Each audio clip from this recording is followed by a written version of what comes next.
ആംബുലൻസിന് മുന്നിൽ ബൈക്ക് യാത്രക്കാരന്റെ അഭ്യാസം. രോഗിയുമായി കോഴിക്കോട് മെഡിക്കൽ കോളേജിലേക്ക് പോവുകയായിരുന്ന ആംബുലൻസിന് മുന്നിലാണ് തടസ്സം സൃഷ്ടിച്ചത്. വയനാട് മേപ്പാടിയിൽ നിന്ന് കോഴിക്കോട് മെഡിക്കൽ കോളേജിലേക്ക് രോഗിയുമായി പോകുന്ന ആംബുലൻസ് ആയിരുന്നു. ഏകദേശം 22 കിലോമീറ്ററോളം ദൂരം ഇദ്ദേഹം ഈ വണ്ടി ഓടിക്കുന്ന ഈ വിരുദ്ധൻ ഈ ആംബുലൻസിന് തടസ്സം സൃഷ്ടിച്ചുകൊണ്ട് മുൻപിലൂടെ വാഹനം ഓടിച്ചു ബൈക്ക് ഓടിച്ചു പോയി എന്നുള്ളതാണ് ഇതിൽ ഏറ്റവും എടുത്തു പറയേണ്ട കാര്യം. 22 കിലോമീറ്റർ ദൂരമാണ് ഈ ആംബുലൻസിന് വഴിമുടക്കിയിട്ടുള്ളത്.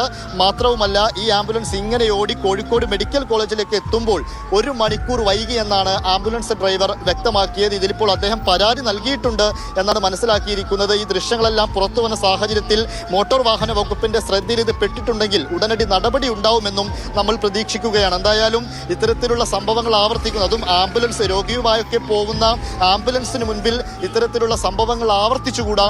അതിനെതിരെ കൃത്യമായ നടപടി മോട്ടോർ വാഹന വകുപ്പ് എടുത്തേ തീരൂ.